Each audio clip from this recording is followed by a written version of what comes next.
शांति का दान देंगे सभी लोग। आज का दृश्य है सीता हरण का दृश्य है। अगर भरत दशरथ कैकेयी संवाद राम की उसके लिए टर्निंग पॉइंट है, तो ये रावण के लिए टर्निंग पॉइंट है। सीता हरण का दृश्य आपके सामने।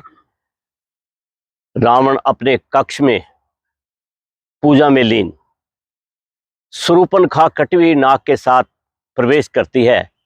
दासी बुआ शूर्पण, रावण आने दो। शूर्पणखा का प्रवेश। रावण नीचे देखते हुए, क्या हुआ तुम्हें? चुप रहती है शूर्पणखा, बोलती क्यों नहीं? तो शूर्पणखा अपनी नाक पे से कपड़ा हटाते हुए, ले देख, आंखें खोल कर देख और मेरी इस दुर्दशा पर जश्न मना। अपने चक्रवर्ती सम्राट होने पर गर्व कर। किसने की तेरी ये हालत? वो कौन मौत का अभिलाषी है? जल्दी बयान कर। शूर्पणखा, दो राजकुमार अपना नाम राम और लक्ष्मण बतलाते हैं और राम की पत्नी सीता उनके साथ पंचवटी में ठहरी हुई है। जब मैं घूमते फिरते पंचवटी पर पहुंची, रावण जल्दी बोलो। तो उन राजकुमारों से मैंने अपना परिचय दिया और जब उनका परिचय जानना चाहा तो छोटे भाई ने कामातुर होकर मुझ पर बुरी नजर डाली। जब मैंने विरोध किया तो छोटे भाई ने मेरा नाक काट डाली और तुम्हें बुरा भला कहा। ओह, उन राजकुमारों की ये हिम्मत! क्या तुम खरदूषण के पास नहीं गई? हाँ भैया, पहले तो मैं उनके पास ही गई थी। जब मैं लेकर गई उन्हें वहां, तो वहां पर महासंग्राम हुआ। पल भर में बड़े तपस्वी ने उन सबका काम तमाम किया। मैं देख रही थी खड़ी खड़ी, जहां नजर मेरी फिरती थी, सर धड़ से अलग हो होकर लाशों पर लाशें गिरती थी। शूर्पण, क्या होश में तो हो? खरदूषण मारे गए, क्या तुम सत्य कह रही हो? शूर्पणखा, हाँ भैया, सत्य कह रही हूं। खरदूषण मारे गए और मैं सेना के मारे गए। तो रावण अपने आप से समझा, अब समझा, जब एक अकेली ताकत ने खरदूषण को मार दिया, निश्चय ही ये सिद्ध हुआ, नारायण ने अवतार लिया। अपना परिचय देने को ही कि उन्होंने ये युक्ति है। शायद इस रण के कारण ही इस रण में मेरी मुक्ति है। यदि वे अवतारी हैं तो बैर का नाता जोड़ूंगा मैं। अपने कर्मों के बंधन को अपने हाथों तोड़ूंगा मैं। मौत नहीं, मोक्ष है ये। राग नहीं, अनुराग है ये। वो भी हो, तीर भी उनके हो, भक्तों के लिए प्रसाद है ये।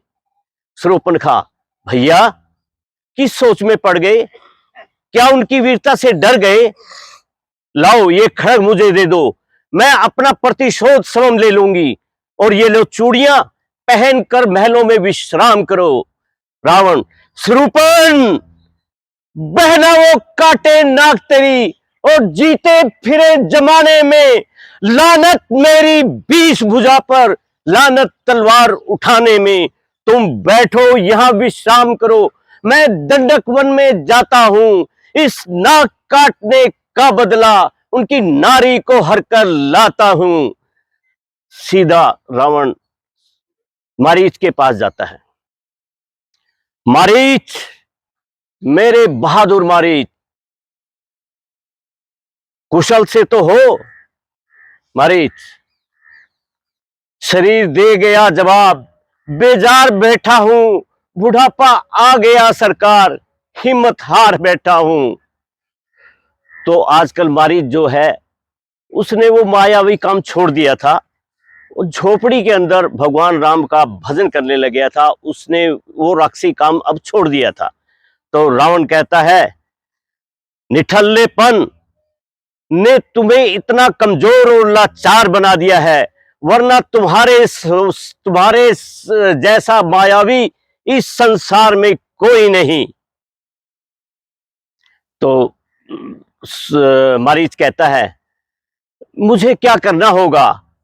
तो रावण, तू जाकर माया मृग बन जा और योगी बन जाऊंगा मैं। तुम राम लखन को बहकाना, सीता को हर लाऊंगा मैं।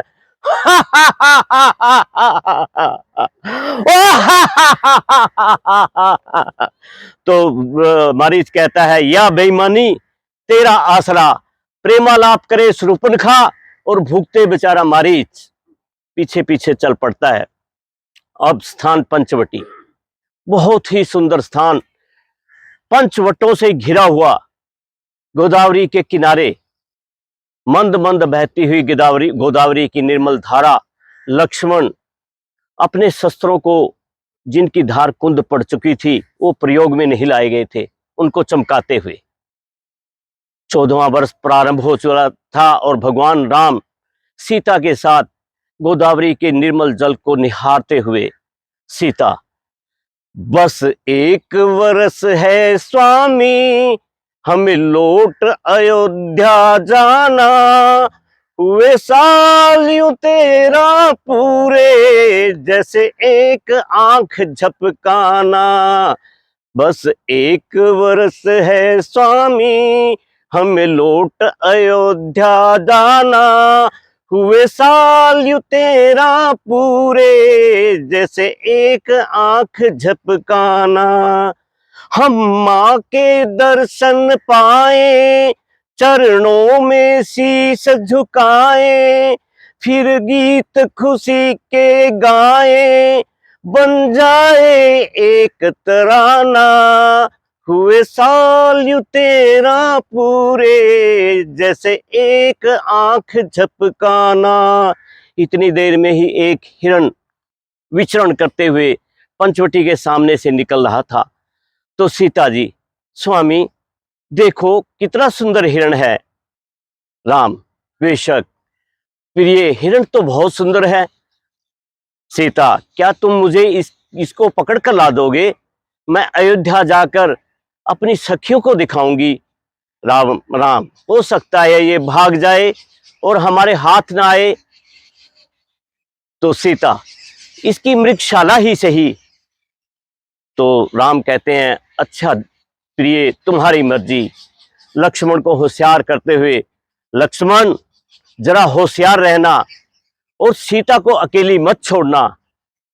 तो राम जो है मारीच बने उस हिरण के पीछे पीछे चले जाते हैं और वो हिरण उनको घने जंगल के अंदर ले जाता है। और पीछे से आवाज आती है एक, भैया लक्ष्मण जल्दी आओ और मेरे प्राण बचाओ। सीता, लक्ष्मण सुनते हो ये कैसी आवाज है? लक्ष्मण, हाँ माता जी, किसी ने मेरा नाम लेकर आवाज लगाई है। सीता, किसी की क्या? ये तुम्हारे भैया की आवाज है। भगवान ना जाने इसमें किस दुख में है। लक्ष्मण, इसमें संदेह नहीं, महाराज इसमें दुख में है। तो लक्ष्मण कहते हैं, माता जी, भ्राता जी की तरफ से मुझे पूरा इत्मीनान है, आप कोई चिंता ना कीजिए। किसकी ताकत है ए माता जो उनको दुख पहुंचाएगा? सूर्य जहां प्रकाशित हो वहां अंधकार कब आएगा? मेरा इसमें धर्म है ये, मैं रहूं आपकी रक्षा पर, सर्वस्व निछावर है मेरा भाई की एक ही आज्ञा पर।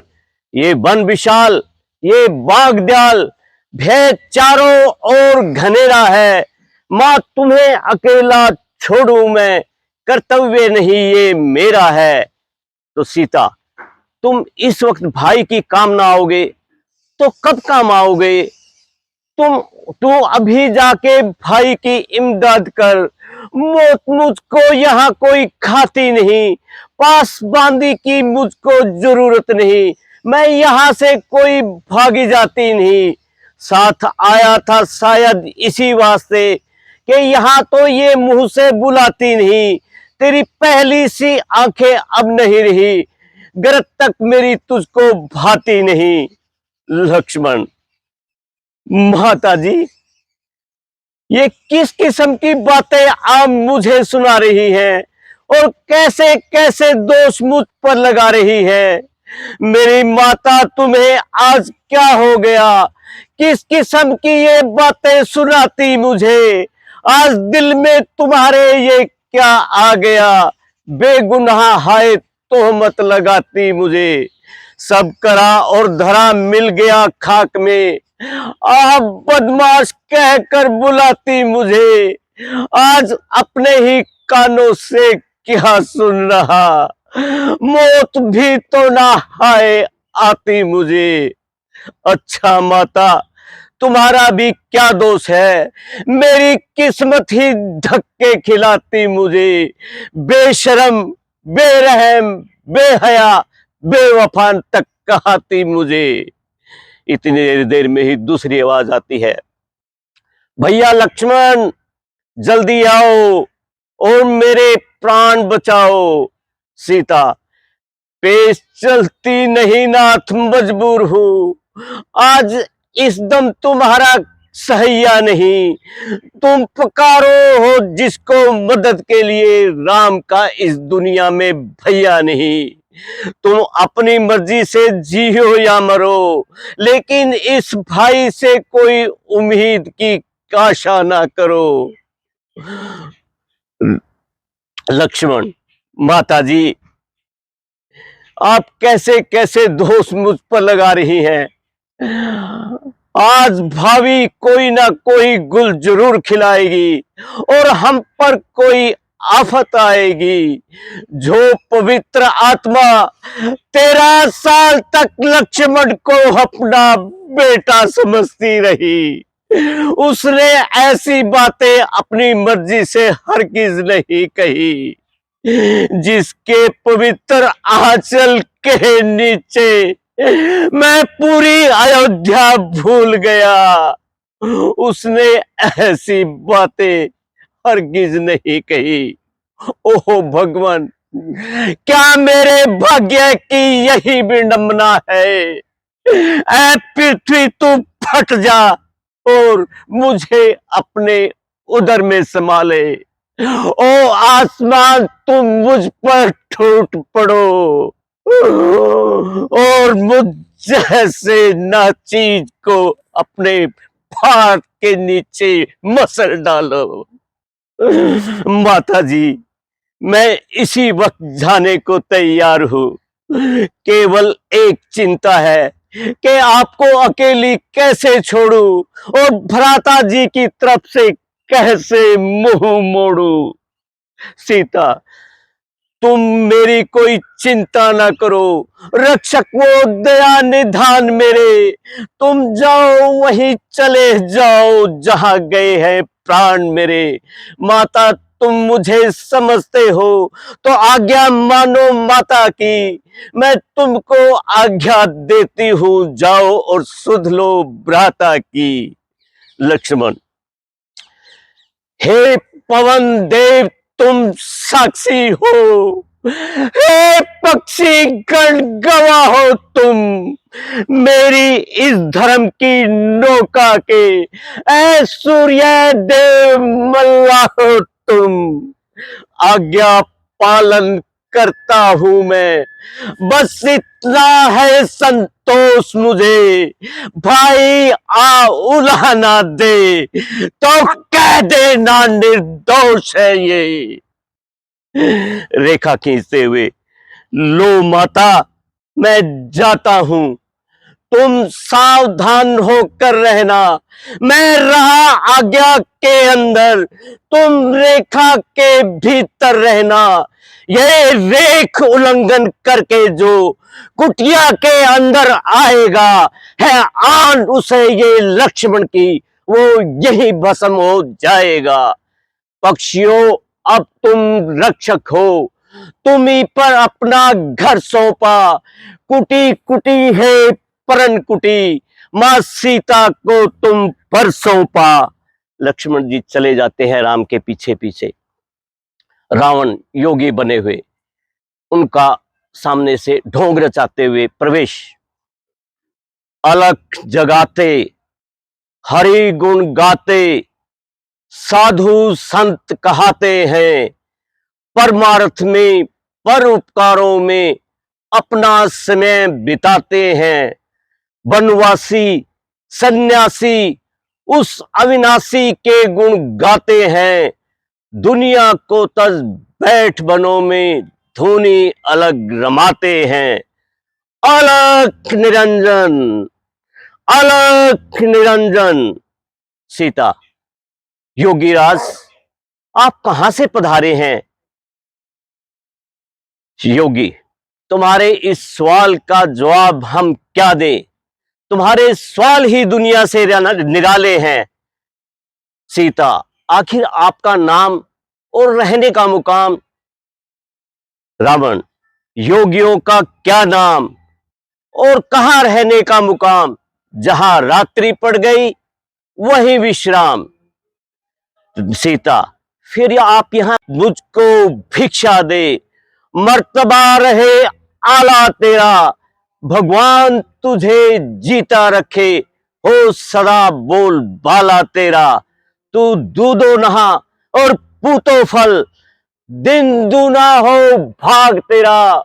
भूखे को थोड़ा भोजन दे दे, माई हो अटल सुहाग तेरा। अलख निरंजन। तो सीता कहती है, योगीराज और तो यहाँ कुछ नहीं, कुछ कंदमूल अवश्य रखे हैं, उन्हें ग्रहण कीजिए।